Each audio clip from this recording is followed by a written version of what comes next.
who have provided assistance to FSU today big time, including the Tallahassee Police Department, the Leon County Sheriff's Office, the Florida Highway Patrol, Leon County Emergency Medical Services, FDLE, and all other responding agencies today. We really appreciate your support. That's all the information I have at this time. We'll have additional update for you later today. Chief Revel.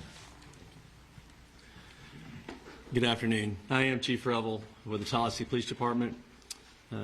As the shooting occurred today, our officers, as well as every single other officer in this city and county, responded immediately to this scene.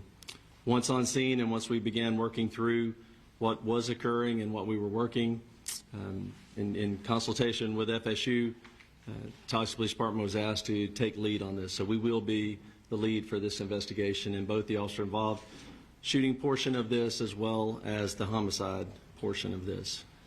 I will come up after the last speaker and entertain just a few questions, but needless to say, we have multiple crime scenes. This is a very large area we're covering. We have thousands, hundreds of thousands, or hundreds or thousands of witnesses. And again, this is an active, ongoing investigation. So the information that we will be allowed to release right now may be fairly limited. I'll answer what I can at that time. But I will assure you that as soon as we can, any information that becomes available, we will make that available to you. One of the things in the process, and again, understand that this is an ongoing active investigation. So things are happening as we are standing here and as we are speaking.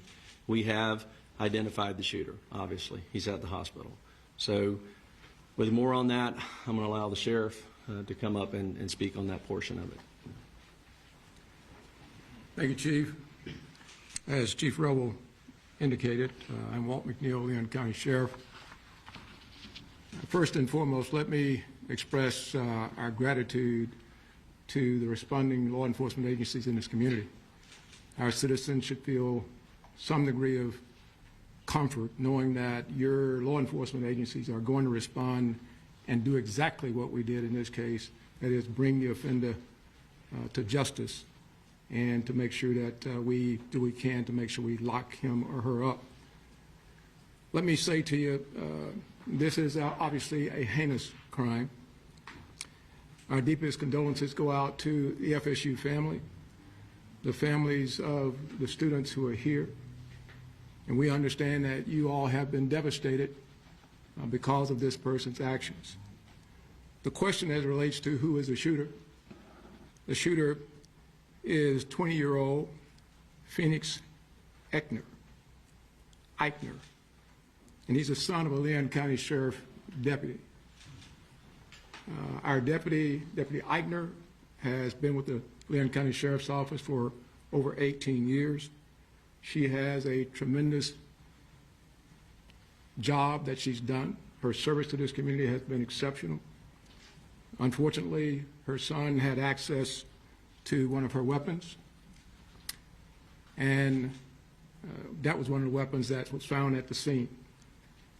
And we are continuing that investigation into how that weapon was used and what other weapons perhaps he may have had access to. The alleged shooter was also a long-standing member of the Leon County Sheriff's Office Citizen Advisory or Youth Advisory Council. So he has been steeped in the Leon County Sheriff's Office family, engaged in a number of training programs that we have. So it's not a surprise to us that he had access to weapons. This event is tragic in more ways than you people in the audience could ever fathom from a law enforcement perspective. But I will tell you this, we will make sure that we do everything we can to prosecute and make sure that we send a message to folks that this will never be tolerated here in Leon County, and I dare say across this state and across this nation. Thank you. Let me bring up the FBI Assistant Special Agent in charge, Hubert Reynolds.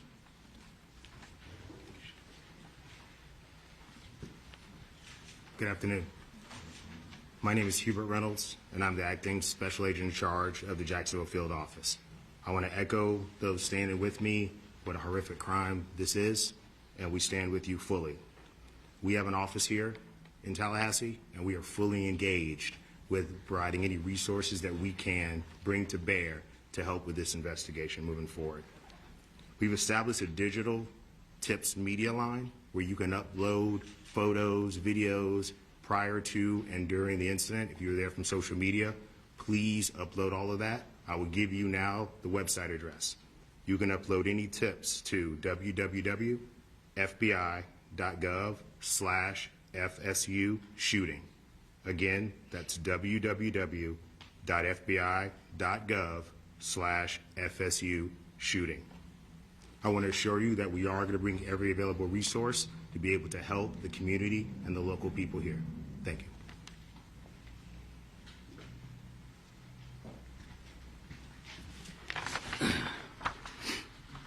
Good afternoon, everyone. I'm Richard McCullough, Rick McCullough, president of Florida State University. This is a tragic day for Florida State University. We're absolutely heartbroken by the violence that occurred on our campus earlier today. 2 have died. 5 other innocents are being treated for their injuries. We're working to support the victims, their families, and everyone affected by this traumatic event. I just returned from the hospital. The First Lady and I met some of our students who were the victims. Our hearts go out to our students and the victims of this terrible tragedy. I have to say that our law enforcement, our FSU police officers, are absolute heroes in this regard. The call went out, someone called it in, and immediately they responded to the scene and immediately neutralized the suspect and prevented this from being a bigger tragedy. I want to thank them so much for what they do to try to keep our students safe. I want to thank all the law enforcement partners, FSU Police, Tallahassee Police, Leon County Sheriff's Department, Florida Highway Patrol, and Florida Department of Law Enforcement, and all other responding agencies for their rapid and courageous response. I want to thank everybody that came out to visit with the students and help us, and to be here today for this press conference. And I appreciate so much the support that you're all providing to our university and to our students. We're fully cooperating with the investigation, and we defer to law enforcement as they continue their work. I'd also like to thank all the healthcare providers at Tallahassee Memorial Hospital. They're treating and providing outstanding care to our victims. Right now, our top priority is safety and well-being for all the people and our campus. As it was said, classes are canceled on the main campus today and tomorrow, and all FSU athletics events on Tallahassee are canceled through Sunday. We also want to tell you that counseling and psychological services are available to students, faculty, and staff, and anyone that needs that should call 850-644-2003. We're also providing support for faculty and staff through our Employment Assistance Program. And so if you need any help, please reach out. We'll continue to communicate with the campus community as we know more.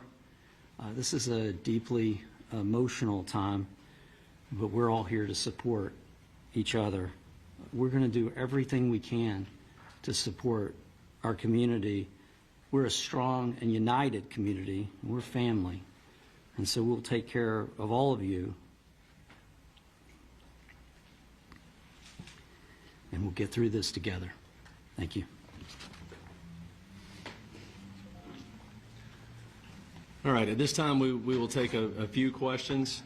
Let me just reiterate, this was a massive response, a massive response of law enforcement personnel. Our federal, state, local partners have continued to build relationships that long preceded this event, and that came into great play today in the seamless way that we all came together to work these events. But I know you'll have some specific questions. I will tell you right now, we are not going to talk about the victims, other than the fact that there are 6 of them, two additional deceased, and then the suspect, so 9 total persons. 9 total persons. Yes, sir. Have you all been able to talk to the suspect at all? Any idea about motive? The suspect invoked his rights not to speak to us. Chief, do we know if the weapon that was used was his parents' service weapon? And if so, what are the rules around storing service weapons in the Right. house? No, that's a good question. This weapon was a weapon that the deputy previously used.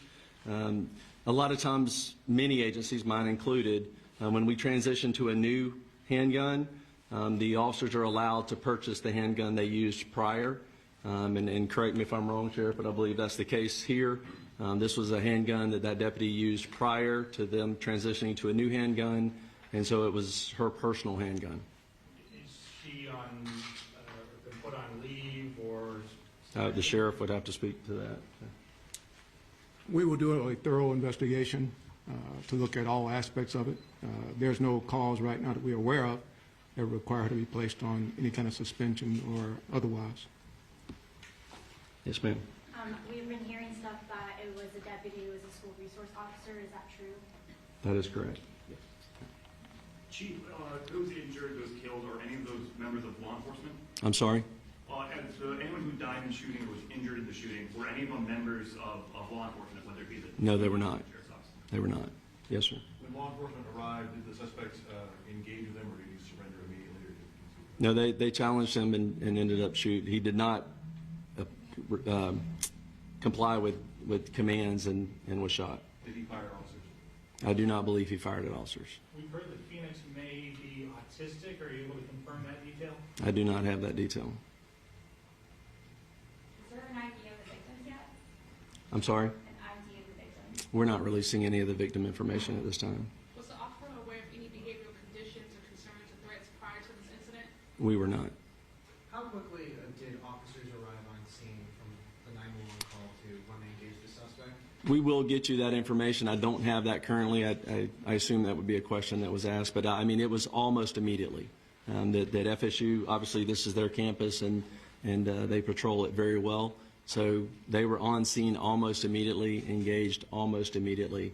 And then everyone else, again, was a massive, very quick response. I know that you said that the 2 deceased were not students. Do we know of those 5 that were injured, or any of them students? Again, we're not releasing any information on the students on the victims at this point. Specifically, what firearm did he use? I'm sorry? What kind of firearm was he using? It was a handgun. What kind of handgun?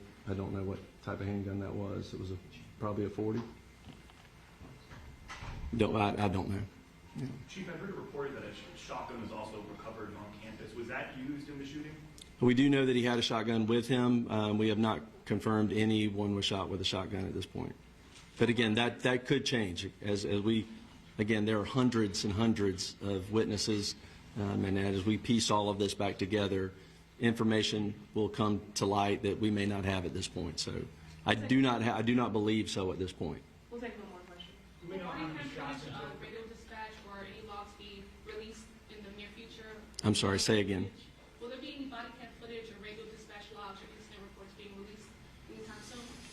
We will work with the state attorney's office, which we always do, in pulling together all the information, all the investigative evidence from this case, and in collaboration with State Attorney Campbell, we will make that determination. Obviously, after the case is over, we will certainly, it all becomes available at that point. But as to what we can and will release at that point, like I said before, we're very open, transparent on these things. Again, the officers did an incredible job.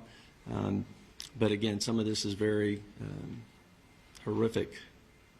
This is a horrific incident. And so we will, again, collaborate with the state attorney's office and determine which of that evidence could be released or will not be released.